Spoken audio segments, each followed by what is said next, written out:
संतोष मिश्रा जी के यहाँ पहला लड़का हुआ तो पत्नी ने कहा, बच्चे को गुरुकुल में शिक्षा दिलवाते हैं। मैं सोच रही हूँ कि गुरुकुल में शिक्षा देकर उसे धर्म ज्ञाता पंडित योगी बनाऊंगी। संतोष जी ने पत्नी से कहा, पंडित्य पूर्ण योगी बनाकर इसे भूखा मारना है क्या? मैं इसे बड़ा अफसर बनाऊंगा ताकि दुनिया में एक कामयाबी वाला इंसान बने। संतोष जी सरकारी बैंक में मैनेजर के पद पर थे।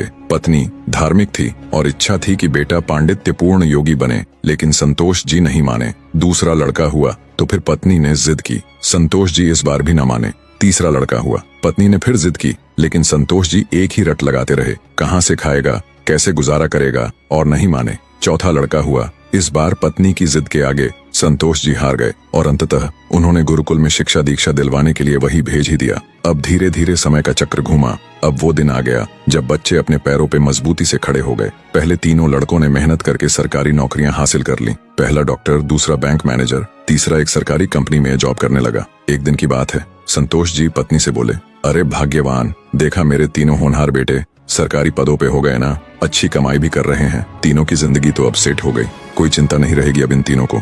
लेकिन अफसोस, मेरा सबसे छोटा बेटा गुरुकुल का आचार्य बनकर घर घर यज्ञ करवा रहा है, प्रवचन कर रहा है। जितना वह 6 महीने में कमाएगा उतना मेरा एक बेटा 1 महीने में कमा लेगा। अरे भाग्यवान, तुमने अपनी मर्जी करवाकर बड़ी गलती की। तुम्हें भी आज इस पर पश्चाताप होता होगा, मुझे मालूम है, लेकिन तुम बोल क्यों नहीं रही हो? पत्नी ने कहा, हमसे कोई एक गलत है और ये आज दूध का दूध पानी का पानी हो जाना चाहिए। चलिए अब हम परीक्षा ले लेते हैं चारों की, कौन गलत है कौन सही पता चल जाएगा। संतोष जी मान गए। दूसरे दिन शाम के वक्त पत्नी ने बाल बिखराकर, अपनी साड़ी का पल्लू फाड़कर और चेहरे पर 1-2 नाखून के निशान मारकर आंगन में बैठ गई और पतिदेव को अंदर कमरे में छिपा दिया। बड़ा बेटा आया, पूछा, मम्मी क्या हुआ? माँ ने जवाब दिया, तुम्हारे पापा ने मारा है। पहला बेटा बोला, बुढ़ा सठिया गया है क्या?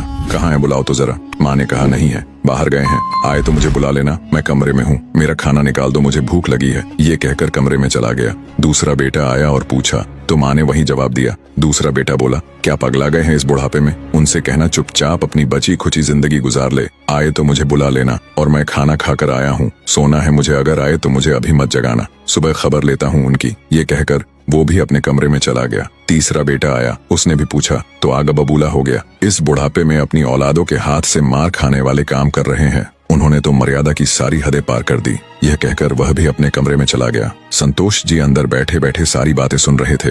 ऐसा लग रहा था कि जैसे उनके पैरों के नीचे से जमीन खिसक गई हो और उनके आंसू नहीं रुक रहे थे। किस तरह इन बच्चों के लिए दिन रात मेहनत करके पाला पोसा, उनको बड़ा आदमी बनाया, जिनकी तमाम गलतियों को मैंने नजरअंदाज करके आगे बढ़ाया, और ये ऐसा बर्ताव अब तो बर्दाश्त ही नहीं हो रहा। इतने में चौथा बेटा घर में हरि ओम करते हुए अंदर आया। माँ को इस हाल में देखा तो भागते हुए आया, तो माँ ने अब गंदे गंदे शब्दों में अपने पति को बुरा भला कहा। तो चौथे बेटे ने माँ का हाथ पकड़कर समझाया कि माँ, आप पिताजी की प्राण हो, वो आपके बिना अधूरे हैं। अगर पिताजी ने आपको कुछ कह दिया तो क्या हुआ? मैंने पिताजी को आज तक आपसे बदतमीजी से बात करते हुए नहीं देखा। वो आपसे हमेशा प्रेम से बातें करते थे।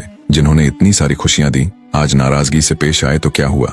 हो सकता है आज उनको किसी बात को लेकर चिंता रही हो ना हो माँ, आपसे कहीं गलती जरूर हुई होगी। अरे माँ, पिताजी आपका कितना ख्याल रखते हैं, याद है ना आपको? 6 साल पहले जब आपका स्वास्थ्य ठीक नहीं था तो पिताजी ने कितने दिनों तक आपकी सेवा की थी। वही भोजन बनाते थे, घर का सारा काम करते थे, कपड़े धोते थे।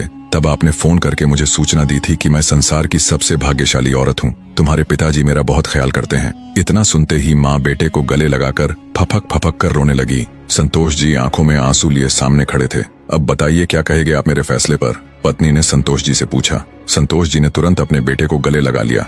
संतोष जी की धर्मपत्नी ने कहा, ये शिक्षा इंग्लिश मीडियम स्कूलों में नहीं दी जाती। माँ बाप से कैसे पेश आना है, कैसे उनकी सेवा करनी है, ये तो गुरुकुल ही सिखा सकते हैं, जहाँ वेद गीता रामायण जैसे ग्रंथ पढ़ाए जाते हैं, संस्कार दिए जाते हैं। अब संतोष जी को एहसास हुआ, जिन बच्चों पर लाखों खर्च करके डिग्रियां दिलाई, वे सब जाली निकले। असल में ज्ञानी तो वो सब बच्चे हैं जिन्होंने जमीन पर बैठकर पढ़ा है। मैं कितना बड़ा नासमझ था। फिर दिल से एक आवाज निकलती है, काश मैंने चारों बेटों को गुरुकुल में शिक्षा दीक्षा दी होती। स्कूलों में अगर संस्कार और उदारता की दीक्षा नहीं दी जा रही है तो वह स्कूल नहीं, केवल धंधा और व्यापार के केंद्र है। मातृमान पितृमान आचार्यवान पुरुषो वेदः। वीडियो आपको पसंद आया हो तो प्लीज वीडियो को एक लाइक करके चैनल को सब्सक्राइब करना ना भूले। धन्यवाद।